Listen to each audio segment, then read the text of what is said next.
नमस्कार से इसकी न्यूज़ में आपका स्वागत है दोस्तों। आज दिन भर की जो फटाफट ब्रेकिंग न्यूज़ निकल के आ रही है दोस्तों, आज देश भर में ईद, अक्षय तृतीया और परशुराम जयंती की धूम, लेकिन इस बीच आतंकियों ने इस धूम में डाली खलल। जम्मू कश्मीर में हालात खराब। अनंतनाग में नमाज के बाद मस्जिद के बाहर सुरक्षा बलों पर हुई पथराव। बड़ी खबर निकल के आ रही है जम्मू कश्मीर से, सुरक्षा बलों ने हालात को काबू में किया, जमकर की कुटाई। दूसरी बड़ी अपडेट निकल के आ रही है, यूरोप दौरों के बीच प्रधानमंत्री मोदी ने दी अक्षय तृतीया व सवार परशुराम जी की परशुराम जयंती की बधाई। वहीं आपको बता दें, दहाड़े जर्मनी में प्रधानमंत्री नरेंद्र मोदी के बीच जनवरी में कई हुए समझौते, हस्ताक्षर हुए। रूस यूक्रेन युद्ध पर भी पीएम मोदी दहाड़े।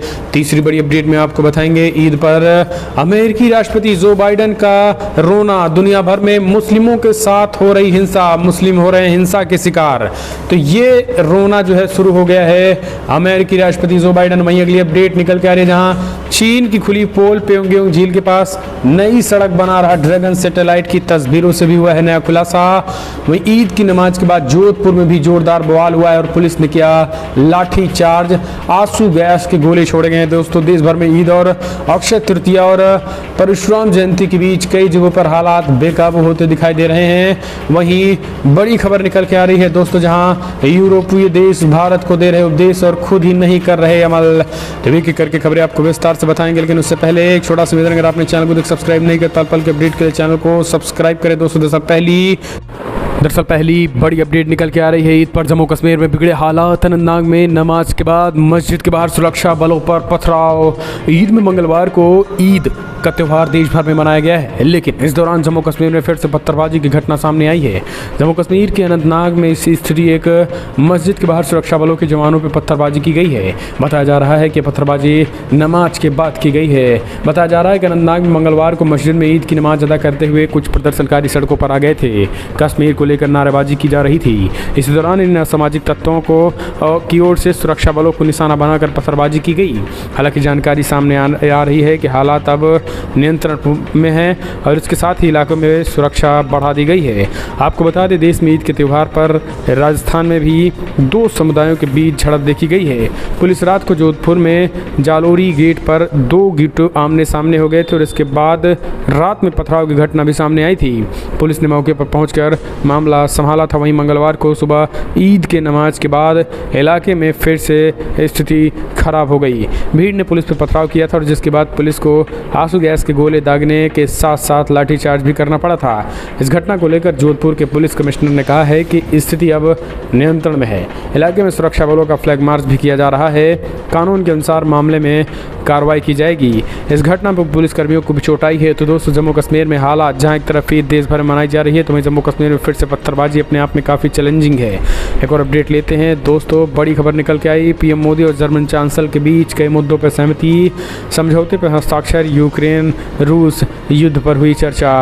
प्रधानमंत्री Narendra Modi Bharat Germany inter governmental consultation के पूर्ण सत्र की जर्मनी चांसलर ओलाफ स्कोल्ज के सह अध्यक्ष की। और इस बीच आपको बता दें, उद्घाटन भाषण में दोनों नेताओं ने द्विपक्षीय संबंधों के संपूर्ण में समीक्षा की। और इस बीच विदेश मंत्रालय ने बताया है कि पीएम मोदी इस बात पर जोर दिया है कि भारत जर्मनी पार्टनरशिप दुनिया में सफलता का एक उदाहरण है। पीएम ने भारत के आत्मनिर्भर भारत अभियान में जर्मनी भागीदार को भी आमंत्रित किया है। पूर्ण सत्र का समापन प्रधानमंत्री नरेंद्र मोदी और चांसलर स्कोल्ज द्वारा हरित और सतत विकास साझेदारी की स्थापना की संयुक्त घोषणा पर हस्ताक्षर के साथ हुआ है। आपको बता दें, मंत्रालय ने बताया है कि आज हरित और सतत विकास और इंडो जर्मनी साझेदारी की शुरुआत हुई है। जर्मनी ने 2030 तक 10 बिलियन यूरो की अतिरिक्त विकास सहायता से भारत के हरित विकास योजना का समर्थन करने का फैसला किया है। आपको बता दें, ये बड़ी खबर निकल के इस बीच प्रधानमंत्री नरेंद्र मोदी यूरोपीय देशों के दौरे पर खास करके यूरोपीय देशों पर ही भड़क गए। प्रधानमंत्री मोदी ने पहले तो रूस और यूक्रेन युद्ध के बीच दोनों देशों को जम के फटकार लगाई और उन्होंने कहा कि जिस तरीके से ये युद्ध हो रहा है वो कहीं ना कहीं एक तरीके से इसे तत्काल रोका जाए। ये युद्ध ठीक नहीं है और ये युद्ध के कहीं ना कहीं एक तरीके से खतरनाक परिणाम होंगे और इसमें किसी की जीत नहीं होगी। इसके साथ ही प्रधानमंत्री मोदी यूरोपीय देशों को भी इसमें समेट लिया। प्रधानमंत्री मोदी ने कहा कि जो यूरोपीय देश उपदेश दे रहे हैं वो भी इसमें पूरी तरीके से भागीदार हैं और खुद रशिया यूक्रेन युद्ध के बाद इंटरनेशनल लॉ को फॉलो नहीं कर रहे हैं।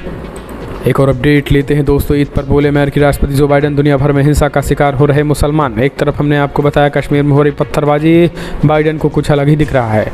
अमेरिकी राष्ट्रपति जो बाइडेन ने ईद के मौके पर कहा है कि दुनिया भर में मुसलमान हिंसा का शिकार हो रहे हैं। उन्होंने कहा है कि मुस्लिम समुदाय हर दिन अमेरिका को मजबूत बना रहा है, जबकि वो खुद समाज में वास्तविक चुनौतियों और खतरों का सामना कर रहे हैं। वो आपको बता दें व्हाइट हाउस में ईद के मौके पर आयोजित कार्यक्रमों में उन्होंने इस बात पर कहा है कि जो बाइडेन ने कहा है कि उन्होंने अंतर्राष्ट्रीय धार्मिक स्वतंत्रता के लिए दूतावास प्रभारी के पद पर पहली बार किसी मुस्लिम को नियुक्त किया है। उन्होंने कहा है कि ये बेहद महत्वपूर्ण है, क्योंकि आज दुनिया भर में हम देख रहे हैं कि बहुत से मुसलमान हिंसा का शिकार हो रहे हैं। किसी को भी उनके धार्मिक आस्थाओं के लिए प्रताड़ित नहीं किया जाना चाहिए। तो ये दोस्तों कहते हुए नज़र आ रहे हैं जो बाइडेन। उनका कहना है कि मुस्लिम प्रताड़ित हैं, मुस्लिम परेशान हैं, मुस्लिमों को प्रताड़ित किया जा रहा है। अब आप क्या कहेंगे जिस तरीके से इनका बयान निकल के आया है कि मुस्लिमों की क्या वाकई में प्रताड़ना की जा रही है या फिर मुस्लिम जो है वो प्रताड़ित कर रहा है? कमेंट के माध्यम से जो बाइडेन के बयान पर अपना बयान दे। हम चलते हैं और अपडेट लेते हैं दोस्तों। बड़ी खबर निकल के आ रही, चीन खुली पोल प्योंगयांग झील के पास नई सड़क बना रहा ड्रैगन। सेटेलाइट तस्वीरों से हुआ बड़ा खुलासा। चाइना ने एक बार फिर से अपनी हरकतों से बाज नहीं आया है, जहां उसने वास्तविक नियंत्रण रेखा के पास प्योंगयांग से झील दक्षिणी तट पर बने नए पुल के आसपास सड़क बनाने का काम शुरू कर दिया। वहीं इस बात का सैटेलाइट तस्वीरों के जरिए पता चला है। हालांकि नए निर्माण की स्थिति की अच्छी तरीके से पता नहीं चल पाया है, क्योंकि यूरोपीय अंतरिक्ष एजेंसी के पास जो उपलब्ध फ़ोटो है उनका रेजोल्यूशन काफ़ी कम है। नए बदलावों की खोज सबसे पहले सोमवार को ट्विटर यूजर डेमियन साइमन ने की थी। आपको बता दें, इस बीच मीडिया रिपोर्ट्स के मुताबिक सैटेलाइट तस्वीर इस बात की पुष्टि करती है कि अप्रैल के आखिरी 2 हफ्तों के दौरान नई ज़मीन का निर्माण महत्वपूर्ण रूप से हुआ है। इससे पहले केंद्र सरकार ने चीन द्वारा पुल के निर्माण को अवैध करार दिया था। तब विदेश राज्य मंत्री वी मुरलीधरन ने इस साल की शुरुआत में संसद में बयान दिया था और उन्होंने कहा था कि सरकार ने चीन द्वारा प्योंगयांग झील पर बनाए जा रहे एक पुल को ध्यान दिया है। हम चलते हैं एक और अपडेट लेते हैं दोस्तों। ईद की नमाज के बाद जोधपुर में भी बवाल। राजस्थान के जोधपुर में पुलिस ने किया लाठीचार्ज, छोड़े गए आंसू गैस के गोले, इंटरनेट पर लगी पाबंदी। दरअसल राजस्थान के जोधपुर में 2 समुदायों के बीच सोमवार आधी रात बवाल थमने का नाम नहीं ले रहा है।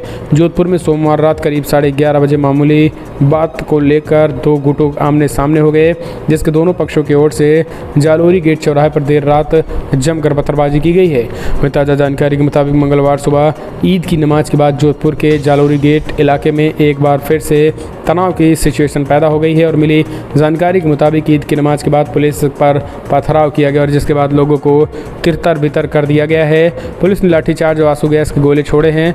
आपको बता दें, देर रात हुए बवाल के बाद मंगलवार सुबह फिर से एक गुट ने स्वतंत्रता सेनानी की मूर्ति पर लगे झंडे को हटाने की कोशिश की और जिसके बाद पुलिस ने एक्शन लिया है। आपको बता दें, मालूम हो कि सोमवार रात देर रात झंडा हटाने की बात करते हुए विवाद के बाद 2 गुटों में पत्थरबाजी हुई थी, जिसके बाद मौके पर पुलिस और RCAC का जब्ता तैनात किया गया था। हालांकि देर रात पुलिस ने स्थिति को कंट्रोल कर लिया था और दोनों पक्षों के लोगों से समझाइश का मामला शांत किया गया था। हम चलते हैं और अपडेट लेते हैं। रूस की सरकारी मीडिया में न्यूक्लियर हमले का जारी किया गया ट्रेलर, ब्रिटेन का नॉमिनेशन मिटाने की दी गई धमकी। दरअसल आज सबसे पहले उन न्यूक्लियर टैप्स की बात करेंगे जो रूस के स्टूडियो में बैठकर बार बार बजाए जा रहे हैं। रशिया के सरकारी मीडिया के जरिए हर रोज़ वेस्टर्न वर्ल्ड को धमकी दी जा रही है। कभी जर्मनी, कभी पेरिस तो कभी ब्रिटेन को भी खत्म करने की बात हो रही है। न्यूक्लियर कैपेबल मिसाइल के साथ दूसरे वेपन्स के जरिए यूरोपीय कंट्रीज़ का नामो निशान मिटाने की बात हो रही है। न्यूक्लियर वेपन्स के इस्तेमाल से इस बात की इतनी बार हो रही है कि दुनिया सोचने पर मजबूर हो गई है। आखिर रूस चाहता क्या है? मॉस्को की न्यूक्लियर फैक्ट्री में चल क्या रहा है, क्या पक रहा है? लेकिन आज तो हद ही हो गई। रूस की सरकारी मीडिया में न्यूक्लियर हमले का ट्रेलर जारी किया गया है। रशिया के चैनल 1 पर ब्रिटेन को समंदर में डुबोने की बात कही गई। पुतिन के करीबी दमित्री किसिलोव ने ब्रिटेन पर एटमी हमले का नॉमिनेशन दिखाया। दमित्री किसिलोव नाम के इस एंकर की तरफ से कहा गया है कि अगर ब्रिटेन पर पोजाइडन से अटैक हुआ तो फिर पूरा ब्रिटेन बर्बाद और समंदर में डूब जाएगा। यानी ब्रिटेन को भी लगातार धमकी दी जा रही है। हम चलते हैं और अपडेट लेते हैं दोस्तों। बड़ी खबर निकल के आ रही है, गिरफ्तार हो सकते हैं राज ठाकरे। महाराष्ट्र सरकार ने जारी किया गिरफ्तारी वारंट। जी हाँ, बड़ी खबर निकल के आ रही है, नॉन अवेलेबल गिरफ्तारी वारंट जारी हो चुका है राज ठाकरे के खिलाफ। दरअसल आपको बता दें, मजिस्ट्रेट से लाउड स्पीकर हटाने को लेकर महाराष्ट्र सरकार को अल्टीमेटम दे चुके महाराष्ट्र निर्माण सेना प्रमुख राज ठाकरे, कभी भी गिरफ्तारी हो सकती है। दरअसल राज ठाकरे के खिलाफ सिरसा के मजिस्ट्रेट कोर्ट ने 6 अप्रैल को गैर जमानती वारंट जारी कर दिया था। दरअसल सांगली के सिराला में मजिस्ट्रेट कोर्ट ने 6 अप्रैल को मनसे प्रमुख राज ठाकरे के खिलाफ 2008 के एक मामले में संबंध में आईपीसी की धारा 143, 109, 117, 7 और बॉम्बे पुलिस अधिनियम 135 के तहत गैर जमानती वारंट जारी कर दिया गया है। अदालत ने मुंबई पुलिस आयुक्त और से गैर जमानती वारंट के तहत मनसे प्रमुख राज ठाकरे को गिरफ्तार करने के आदेश दे दिए थे। हालांकि आपको बता दें, इसके बावजूद मुंबई पुलिस ने अभी तक गिरफ्तारी को अंजाम नहीं दिया गया है। हालांकि मुंबई पुलिस ने मामले में कोई कार्रवाई नहीं की है और राज ठाकरे को एक और पुराने मामले में गैर जमानती वारंट जारी कर दिया गया है। अदालत ने पुलिस से यह भी पूछा है कि 6 अप्रैल को वारंट जारी करने के बाद राज खिलाफ कोई कार्रवाई क्यों नहीं की गई है। तो ये बड़ी खबर निकल के आ रही है। दोस्तों आपको बता दें, यही कारण है कि अब राज ठाकरे पर शिकंजा कसना शुरू हो चुका है और अब राज ठाकरे की गिरफ्तारी जो है वो कभी भी हो सकती है। ये इस वक्त की बड़ी खबर निकल के आ रही है। हालांकि आपको बता दें, वो मामला अभी का नहीं, वो मामला पुराना है, लेकिन उसके बावजूद भी राज ठाकरे की गिरफ्तारी लगभग तय मानी जा रही है। हम चलते हैं एक और अपडेट लेते हैं। दोस्तों बड़ी खबर निकल के आ रही है, जहाँ पर ताजमहल जाने की जिद पड़े, आचार्य परमहंस बोले नहीं जाने दिया तो त्याग दूंगा प्राण। आपको बता दें, उत्तर प्रदेश के आगरा में एक बार फिर से माहौल गर्म हो गया। दरअसल अयोध्या में आगरा पहुंची तपस्वी छावनी पीठाधीश्वर जगत गुरु आचार्य परमहंस ने ताजमहल को तेजो महालय करने का आज भूमि पूजन करने का ऐलान कर दिया है। आचार्य परमहंस ने वीडियो जारी कर ऐलान कर दिया है और वो दोपहर 12 बजे पूर्वी गेट से ताजमहल में प्रवेश करेंगे। आपको बता दें, पुलिस और प्रशासन के काफिले के बीच परमहंस आचार्य अभी तक 4 जगह अपनी गाड़ी रुकवा चुके हैं और अपनी बात कर चुके हैं। ताजमहल जाने वाले रास्तों से पुलिस और प्रशासन का काफिला परमहंस आचार्य को आगे कहीं ले जा रहा है। पुलिस प्रशासन के काफिले के बीच जगत गुरु परमहंस आचार्य ने कहा है कि ताजमहल नहीं ले जाएंगे आगरा तो अनशन करूंगा और प्राण त्याग दूंगा, ये मेरा संवैधानिक अधिकार है। इस बीच परमहंस आचार्य की लंबी जद्दोजहद के बाद पुलिस और प्रशासन के काफिला लेकर ताजमहल की तरफ भी बढ़ा। तो ये बड़ी खबर हम चलते हैं एक और अपडेट लेते हैं। दोस्तों आपको बता दें, जहां आजम खान ने जेल से ही अखिलेश यादव पर साधा निशाना, मीठी ईद पर कड़वाहट बढ़ गई है। समाजवादी पार्टी से नाराज चल रहे दिग्गज नेता आजम खान ने चुप्पी तोड़ते हुए इशारों में अखिलेश यादव पर निशाना साध दिया है। करीब 2.5 सालों से सीतापुर जेल में बंद आजम खान अपनी उपेक्षा से नाराज हैं और उनके समर्थक खुलकर नाराजगी जाहिर कर रहे हैं। लेकिन आजम खान ने पहली बार इस पर कुछ कहा है। बेटे अब्दुल्ला ने अपने ट्विटर हैंडल से आजम खान के हवाले से ट्वीट किया है। उन्होंने कहा है कि तू छोड़ रहा है तो खता इसमें तेरी क्या, हर शख्स मेरा साथ निभा भी नहीं सकता, वैसे तो एक आंसू ही बहा के मुझे ले आ जाए, ऐसा कोई तूफान हिला भी नहीं सकता। ईद मुबारक आपका और सिर्फ आपका, मोहम्मद आजम खान। तो एक तरीके से कहीं ना कहीं अपने आप में अब इसके कई सियासी मायने दिख रहे हैं। कुछ लोग इसे अखिलेश यादव से जोड़कर देख रहे हैं तो कुछ लोग इसे राजनीतिक चश्मे से देख रहे हैं। हम चलते हैं एक और अपडेट। खरगोन में पूरी तरीके से लंबी बैठक में काफ़ी मशक्क़त के बाद दिया गया निर्णय। दरअसल आपको बता दें, इंदौर के उच्च अधिकारी और स्थानीय अधिकारियों के साथ विभिन्न सामाजिक प्रतिनिधियों व शांति समिति की लंबी बैठक के बाद सोमवार की रात करीब 9 बजे तक यह निर्णय लिया गया है कि मंगलवार को शहर पूरी तरीके से बंद रहेगा। पूर्व में हुई बैठकों में शामिल सदस्यों ने बताया है कि मंगलवार को कुछ समय के लिए दुकानें खोलने की बात कही जा रही थी और इस पर कई लोगों ने अपनी आपत्ति जताई। सोमवार की रात इंटरनेट मीडिया पर शांति समिति के कई सदस्यों ने इस्तीफा देने की पेशकश की गई और मंगलवार को कर्फ्यू में ढील का विरोध किया गया था। तो ये चीज़ें कहीं ना कहीं एक तरीके से ये बड़ी खबर निकल के आई है। आपको बता दें, खरगोन में फिलहाल ईद पर रोक लगी। हम चलते हैं एक और अपडेट लेते हैं। दोस्तों बड़ी खबर, नेपाल के मशहूर पब में नजर आए राहुल गांधी, वीडियो जारी कर भारतीय जनता पार्टी ने कसा तंज ले लिया मजा। दरअसल आपको बता दें दोस्तों, सीधी तस्वीरें आप देख सकते हैं। कांग्रेस के पूर्व अध्यक्ष राहुल गांधी इन दिनों नेपाल के निजी दौरे पे हैं। राहुल का निजी दौरा नेपाल के एक वीडियो निकल के आया है जहां सोशल मीडिया पर काफ़ी वायरल हो रहा है। इसमें राहुल गांधी जो है वो काठमांडू के नाइट क्लब में नजर आए। इस वीडियो के वायरल होने के बाद बीजेपी कांग्रेस राहुल गांधी पे हमलावर हो गई है। बताया जा रहा है कि ये video Lord of the drinks Nepal का है। बीजेपी प्रवक्ता शहजाद पूनावाला ने कहा है कि राहुल गांधी क्या कर रहे हैं, ये उनका निजी मामला है। लेकिन जब राजस्थान के जोधपुर में हिंसा हो रही है तो राजस्थान में कांग्रेस की सरकार है, राजस्थान जल रहा है, इस पर चिंता व्यक्त करने के बजाय राहुल गांधी गांधी नेपाल में नाइट क्लब में पार्टी करते नजर आ रहे हैं, जबकि उन्होंने भारत के लोगों के साथ उनकी समस्याओं के बारे में जानने के लिए होना चाहिए। पूनावाला ने कहा है कि कांग्रेस पार्टी खत्म हो गई, लेकिन राहुल गांधी की पार्टी यूं ही चलेगी और राजनीति में गंभीर नहीं है। जब उनकी पार्टी और देश के लोगों की उनकी ज़रूरत है तब वो नेपाल में पार्टी कर रहे हैं।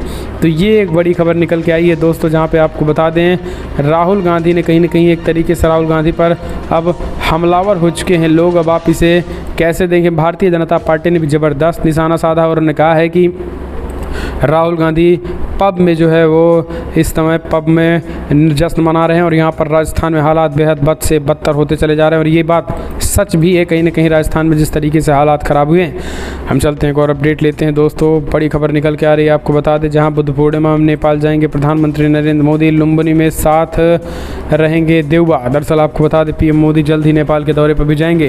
हिंदू की रिपोर्ट बताती है कि 16 मई से पहले प्रधानमंत्री मोदी लुम्बिनी की यात्रा भी जा सकते हैं। हालांकि इस यात्रा में प्रधानमंत्री मोदी काठमांडू नहीं जा सकते हैं। आपको बता दें भगवान बुद्ध का जन्मस्थल यूनेस्को की वर्ल्ड हेरिटेज साइट में से एक है। रिपोर्ट्स के मुताबिक प्रधानमंत्री मोदी के साथ नेपाल के पीएम शेर बहादुर देउबा भी पीएम मोदी के साथ लुम्बिनी जा सकते हैं। पीएम मोदी मौजूदा वक्त में यूरोप के दौरे पे हैं और जर्मनी का दौरा करने वाले वो डेनमार्क जा रहे हैं। डेनमार्क के बाद उनका अगला पड़ाव फ्रांस है और मई में पीएम मोदी क्वाड शिखर सम्मेलन में भाग लेने के लिए जापान जा सकते हैं। 2019 में दोबारा पीएम बनने के बाद पीएम मोदी की ये पहली नेपाल यात्रा है।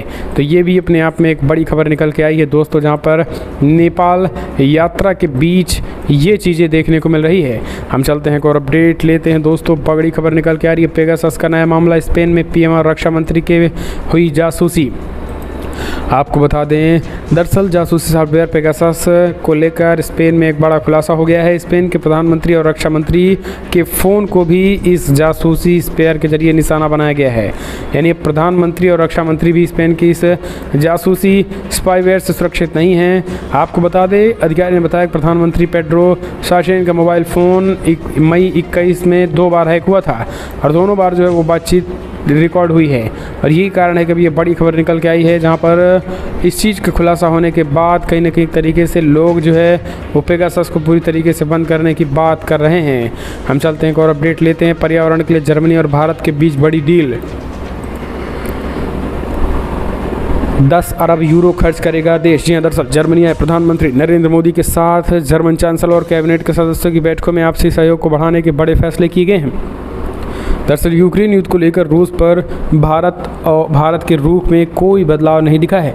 सोमवार को भारतीय प्रधानमंत्री नरेंद्र मोदी और कैबिनेट सदस्यों की बैठक में जर्मनी चांसलर ओलाफ शॉल्स ने भी आने वाले सालों में भारत के साथ सहयोग पर 10 अरब यूरो खर्च करने की घोषणा की है, जो कि एक बड़ी खबर निकल के आई है। और दोस्तों ये अपने आप में कहीं ना कहीं एक तरीके से प्रधानमंत्री नरेंद्र मोदी के भी उस विजन को जोर मिलेगा, जहां पीएम मोदी हमेशा ये बातें कहते रहे हैं। तो दोस्तों फिलहाल बड़ी खबर में इतना ही, लेकिन अगर आपको वीडियो पसंद आए तो लाइक करें, शेयर करें, पल पल के अपडेट के लिए चैनल को सब्सक्राइब करें। और दोस्तों जिस तरीके से देश भर में हिंसा हो रही है उसे आप कैसे देखेंगे? ईद पर जहाँ प्रधानमंत्री मोदी ईद हो, अक्षय तृतीया हो या फिर देश भर में तमाम पर्वों पर उन्होंने शुभकामनाएँ दी हैं, वहीं ये हालात जो है अपने आप में काफ़ी चिंता